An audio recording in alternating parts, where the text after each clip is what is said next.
YouTube, and welcome to a brand new discography review, and one that I've been wanting to do for a couple of months now. I'm going to be talking about the internet's favorite British boys, Radiohead.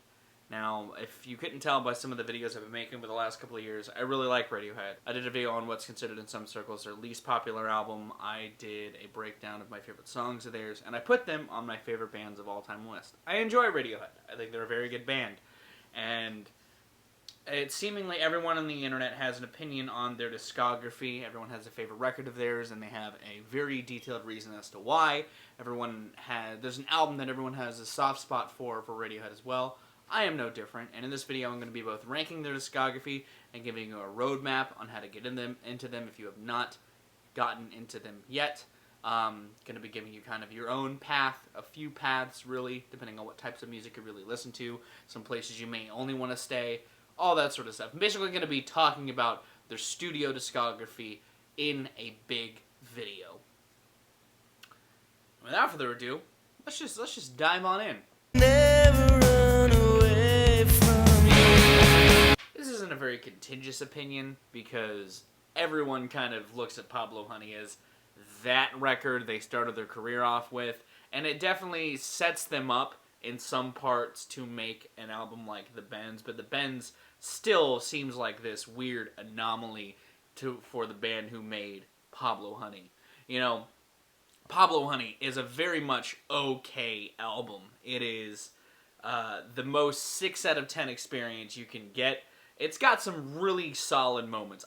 You guys already know, if you saw my favorite Radiohead songs video, I have a soft spot for Creep, but I also enjoy the opener, You. I like the lead work on Thinking About You and Blowout. I love Anyone Can Play Guitar. There are decent songs on here. This album kind of gets overlooked by and large because Radiohead have done leads better than Pablo Honey, but Pablo Honey is fine. I don't think anybody has anything really bad to say about Pablo Honey. It's just there. You know, in the legion of Radiohead records, it's just there.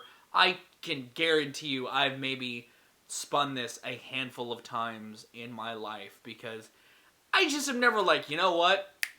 I want to listen to Pablo Honey. But, you know, I spun it recently. You know, I've been spinning it to kind of get ready for this review. And, you know, it's really not bad. The production is a little weak. And I think that's what makes The Bends stand out. Leads above this in particular are the production differences. The production in here is just a little weak. The guitars kind of whimper in a lot of instances outside of things like the bridge of Creep. I don't know, Tom just hasn't really found himself. There's some tight grooves here for sure. Like, they have a knack for making a tight groove that's showcased even in this genesis of the band's sound, but they just go on to do better things. This is more for morbid curiosity. If you've heard all this stuff about Radiohead and you're like, you know, how does Pablo Honey sound? You're not going to hate your experience, but it's kind of just your average alternative rock record. You could even go so far as to say that the Radiohead kind of lean heavily on their love of the Smiths on Pablo Honey, from some lyrical ideas, but mostly from a production standpoint. This sounds more like a Smiths record than anything else. Give it back. I've actually talked about this record relatively extensively on my Redacted, which if you haven't seen it yet, while I did do a rearrangement of the album that I prefer, I think what's here is still fine. You know, like I said in the beginning, everyone kind of has a soft spot for one Radiohead record, and this is the one that I kind of have a soft spot for. You know, I'll go to bat for this record more often than not, because I don't think it's that bad. Like, I think it's still, like, lesser than everything they've done outside of Pablo Honey by a decent margin, but it's got some good ideas here. You know, I love the loop-centric nature that the album is built upon. I love the grooves on Bloom and Morning Mr. Magpie and on Separator. I love the more somber moments and subdued moments like Give Up the Ghost. You know, this record is fine. It has a lot of interesting ideas going for it. They just don't really follow it up in any meaningful way. And I think another reason why people are so disappointed with this record is because a lot of the material around this album is also either interesting or just really well done. You know, they had the newspaper, the Daily Mail, song itself, and the other B-sides that came out around this time, along with the remix album and the Live from the Basement Performance, which are all phenomenal extensions of this project. But I think the project itself is still really okay. Like, it's a solid enough record. It's still, I think, a step above Pablo Honey, in my opinion, even if it is beneath everything else that they've ever done. You know, I think that this is more of an extension of, like, In Rainbows with some Hail to the Thief offshoots, and I think some of the B-sides they dropped for it are better than what's on the record as a whole. But this album is fine. You know, this is, again, more for morbid curiosity if you want to see, you know, what could have been if they made a more electronic loop-centric based record. You know, this has just kind of become this weird experiment that they did at one point in their career. You know, I don't think anybody that liked Amnesiac and Kid A at the time were expecting an album like Hail to the Thief to follow it up those two records, but I honestly really enjoy Hail to the Thief, and I get why, myself included, it kind of sits lower in the echelon of Radiohead records, but I don't think people should count this album out. There's some really interesting ideas, and I think the idea at its core of melding the electronic, you know, experimentation scene on those two records with a more band-centric approach of incorporating more instrumentation works harmoniously. You know, I like the opener, 2 + 2 = 5. Obviously, it was on my favorite Radiohead songs list. But I also enjoy the more subdued kind of swing-centric moments, or just subdued ballad-esque moments, like the reverb-centric dreariness on Sit Down, Stand Up, the closer, A Wolf at the Door, with its, again, electronic integrations into a more swing. I love Mixomatosis. It was almost on my Radiohead songs list. I love that just airtight groove with that foreboding synth that just builds throughout the song. It's such a good fucking song. I love Backdrifts as well, and I love Sail to the Moon. There's a lot of fantastic moments on here, and I love the focus on gravitas on this record as well. I feel like the scope of this record is a lot more gargantuan than the more dreary and just outright bleak aspects of Amnesiac and Kid A. I think this record is honestly more for rock fans than the last two records. If you like some of the ideas seen on, like, OKC, or you've heard musings from stuff in Rainbows, and you want to see maybe In Rainbows in a more harsh genesis, listen to Hail to the Thief. Or also, if you're a Muse fan, listen to Hail to the Thief. I've always called this the Muse record. I have a subtitle for every single Radiohead record, which I've kind of had in the beginnings and I never really talked about. But Hail to the Thief to me is the Muse one, because the focus on dramatics here feels a lot more in line than, like, Muse. I have an alternate take bit I want to do with this record for, like, a classic breakdown or a classic shit take review.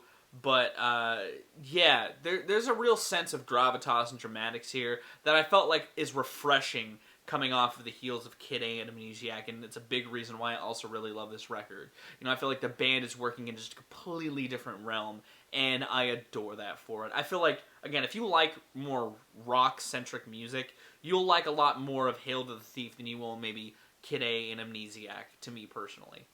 I also really love the allegorical style of songwriting that's on a lot of this record. They use imagery and substance of other things, whether it be political or otherwise. They reference things like 1984, and they talk about images in a very surrealistic way on this record, and that's one of the other reasons why I think it stands above some of the weaker points in their records. And even though I prefer how the songwriting on, say, Kid A or In Rainbows is done in its own kind of tongue-in-cheek bluntness, I appreciate the nuance that's on the writing on Hail to the Thief personally, and I think it's a little overlooked if you ask me. Even though, again, it is so low on my list, I still think it is a little overlooked and underrated. Speaking of Amnesiac, a lot of people love this record, and I get it, but it's also, like, I almost put this below Hail to the Thief. I think the reason why I haven't is because some of the ideas here, I think, fucking work. I love the closer, Life in a Glass House. Again, almost on my songs, by Radiohead songs list. But I love the kind of electronic grooves in Pack Like Sardines and the Crushed Tin Box, and Polk Pull Revolving Doors. I love the guitars on Knives Out. You know, really my biggest issue with this are some of the more really experimental tracks, like the version of Morning Bell that's on here. I love the version that's on Kid A lot more. This sounds like just a jam session gone wrong. I'm not the biggest fan of Hunting Bears. It's just one of those songs I don't listen to all that often. But this is an album that I won't go to bat for as often because, yeah, I get it. Yeah, it's more of a glorified B-sides collection in my opinion, but I get it.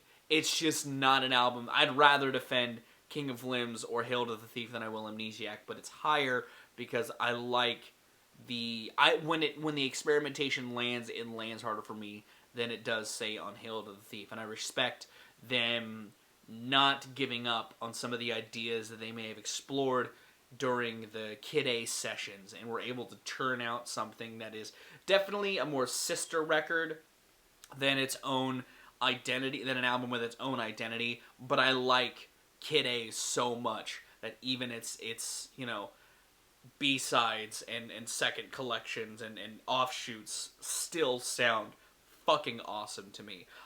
This is more for people that like Kid A, and if you like Kid A, you've probably already heard Amnesiac because you kind of have to listen to one, or you kind of have to listen to it after hearing Kid A. You kind of want to know what all was left off the cutting room floor of that record. But Amnesiac, yeah, if you like weird music, you'll like Amnesiac. This is the totally Kid A B-sides one. It's good. I think it's really good. And I think it's worth, again, its praise, but I get why some people may not like it. A Moon-Shaped Pool genuinely surprised me because following up The King of Limbs, I wasn't expecting something with this level of scope. Again, funneled in a different way. The scope of this record is so very different for them. You know, I love that they incorporated the more grandiosity that was in their scrapped Spectre theme. You know, I love the use of strings and orchestral music, more so on this. I think it's a great interesting direction for their sound to go. You know, and they use it to good effect, like on the tense strings of Burn the Witch, or the huge dramatics of Daydreaming, or again the kind of lurching synthetic drones on Identikit, the dreamlike aspects of Dex Dark. They use every texture on this record purposefully, and I think that it creates this surreal experience that I don't think anyone would have expected a Radiohead album to sound like at this point in their career. Not to say people may have necessarily given up on Radiohead, because Radiohead are Radiohead. You know, if you're a fan of them, you probably are already committed to at least indulging in any offshoots they may indulge in. But I was incredibly shocked by how gorgeous this thing sounded and lush it was. My subtitle for this one is The One That's Pretty. You know, it's a gorgeous fucking record, and I love how they interpolated True Love Waits in the way that it did, because it gives the song this more potent, forlorn sorrow that just is drenched in emotion. You know, there's as much emotional potency here as there are in Radiohead records from their like younger, more primal age, and it's just fascinating to me that even at this point in their career, a band of this caliber can still harness just this raw, humanistic emotion in the purest way. And again, talking about the songwriting, I love the way this album is written. You know, I love how the imagery is presented on a lot of these songs. Again, it gives it this kind of otherworldly feeling. It gives you this kind of fly-on-the-wall, voyeuristic experience on some of the songs, and it creates this weird feeling that other Radiohead records don't give you. And I love that about it. It's so awesome. Like they pair some of the unsettling sounds well with how the songs are written, like on Burn the Witch, or they let you feel the otherworldly atmospheres written about on Dex's Dark, and because of the way it's written, they do a good job at putting you in place of the world. The writing on this record is just 5 stars all around. And I love this record. I feel like if you love albums like OKC, or you love, chamber pop, if you love bands like Florence and the Machine, you'll appreciate some of the orchestration and dramatics here in a way that they don't have in the rest of their catalog.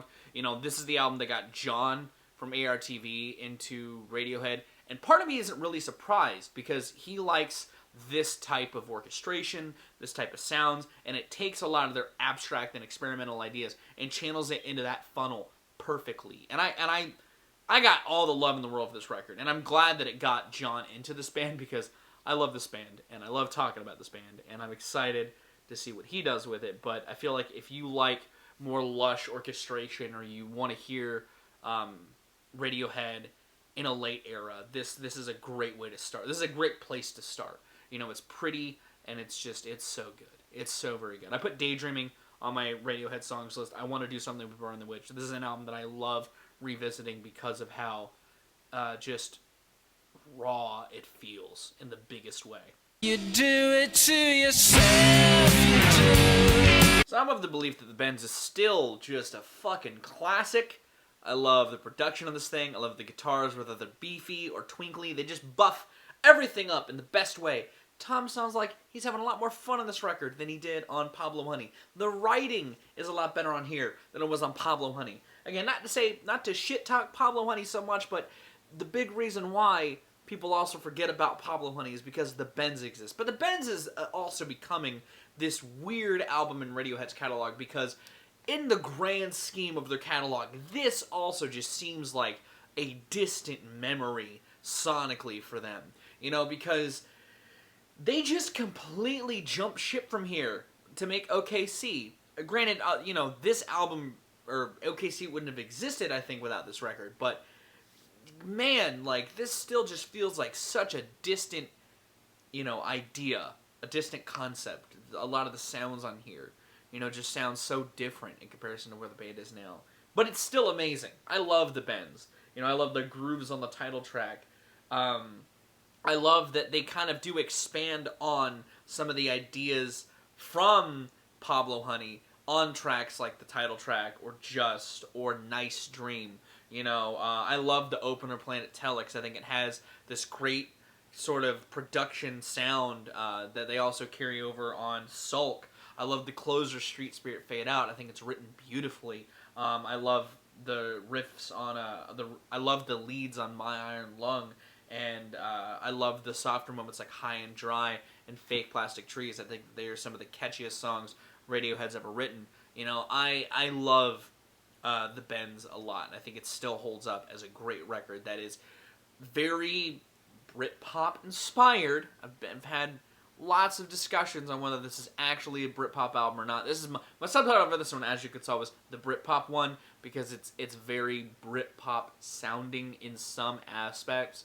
But I think this is a great gateway record into the band as well. If you don't necessarily like the sort of airy, dramatic scene on a moon-shaped pool, and you want something a little more bright sonically, you'll like the Benz a lot. I think that it's also just a good record in general to listen to, because again, it's a little more straightforward than OKC and where they go in their catalog for the longest time. And this is a great record. Again, this is still worth a lot of people's time. And I feel like if you want somewhere to start with Radiohead, you can't go wrong with the Benz either. It teases some of the more artsy ideas that they'll explore on the next record to follow, but it's not completely without its more catchy, accessible pieces. It's a great record. Still classic. This record slaps. It's a tight 10 tracks of everything Radiohead could have ever done at their point in this career in one perfect package. This is their Abbey Road, in my opinion. This is my go-to Radiohead album. If I'm wanting something to spin that I don't want to necessarily listen to, like Paranoid Android and all the other longer songs, I just want a tight Radiohead experience. This is the tightest Radiohead experience you can get. It's got the dancey electronic shit like 15 Step. It's got the raucous moments like Body Snatchers and Jigsaw falling into place. It's got this really somber closer and videotape that also teases some experimental, electronic dancing. It's got beautiful acoustic moments like on Weird Fishes and Reckoner. It's got House of Cards, which is just this completely gut-punching, softer moment on the record. It's got Nude, which is a great, huge, grand, beautiful song.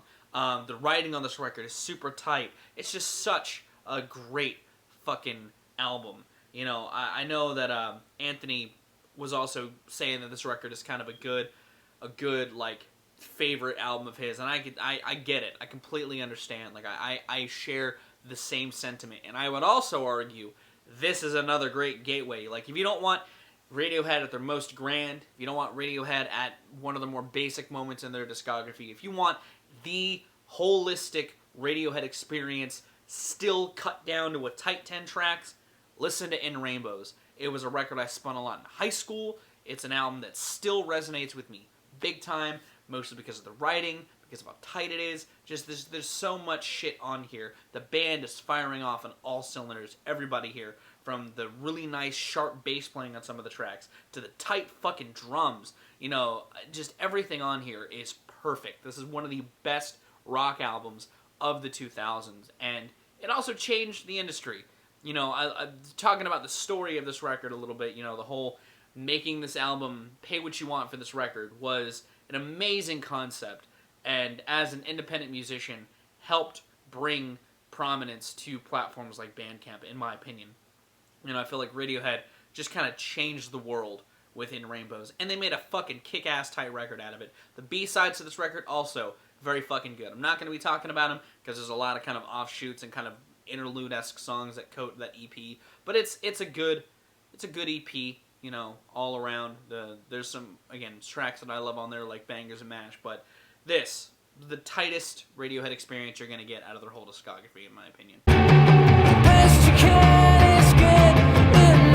Yeah, Radiohead kind of changed everything. Everyone's expectations of what Radiohead was going to be with Kid A.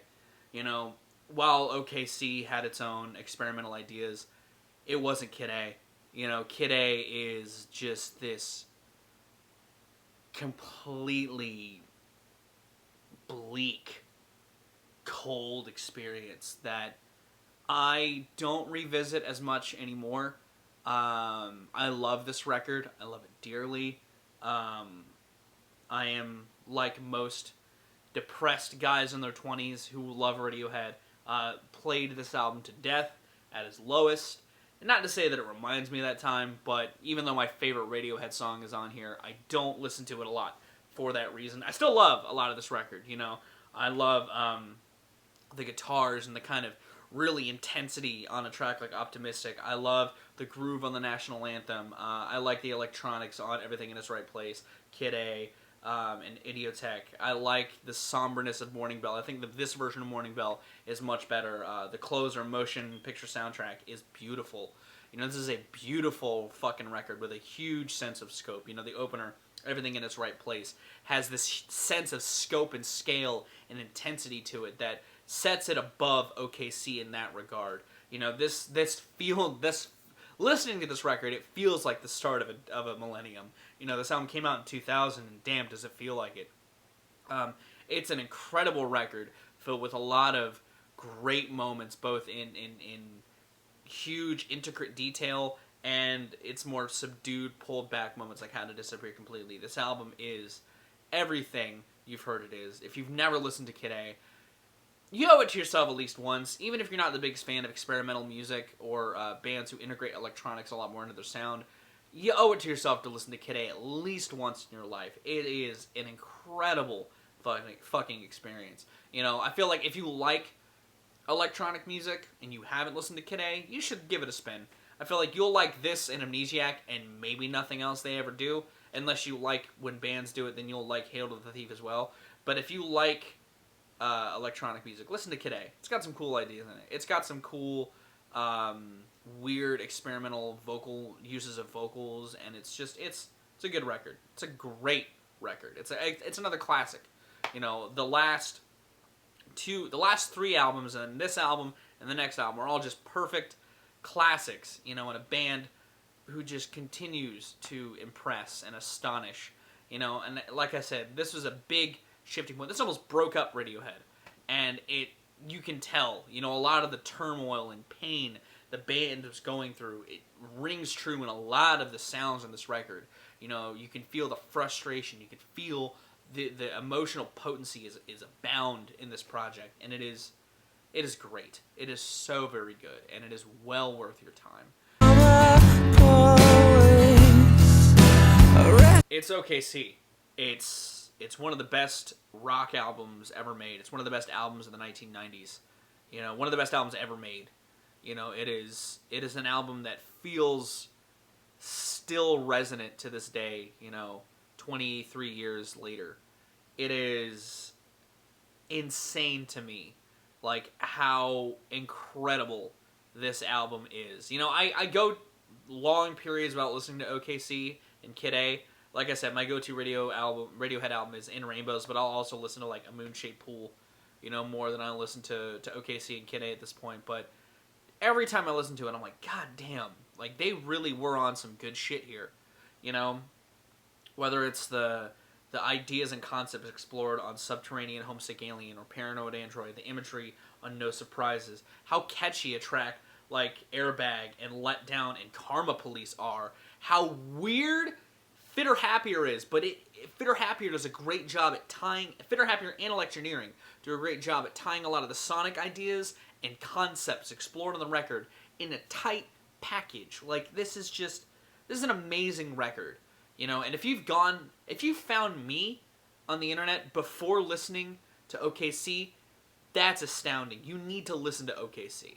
You know, I'm more just telling you guys at this point it's my favorite Radiohead album, because I feel like everyone at some point has to have listened to OKC. And if you haven't, you really owe it to yourself to sit down for an hour and just indulge yourself in this album of prolific ideas, exploring concepts that they would still explore on records like Kid A and In Rainbows even further. You know, it laid the groundwork for the career for at least a decade. And it's a blueprint people still try to copy. Look at the 1975's last record. They wanted to make OKC so fucking bad. It's an album that launched a lot of careers. And it's a classic. It is a classic for sure. And it's my favorite Radiohead album. But is that really much of a surprise? Because it's a lot of people's favorite Radiohead album. It's so good. And that's my Radiohead discography review. What did you think about it? Did I get too fanboyish? Let me know in those comments down below. Thank you so much for watching. If you did enjoy this, be sure to give it a like. If you want to see more of my music, gaming, and general nerdery content, be sure to subscribe. Special thanks to my patrons. If you would like to join their ranks and see my first reformatted discography review, where I'm taking my old discography reviews and putting them in this new format, it's going to be a Patreon exclusive until next month. But I'm going to get out of here. I've been Valrack. You guys have good ideas, and situations, and I'll see you another day.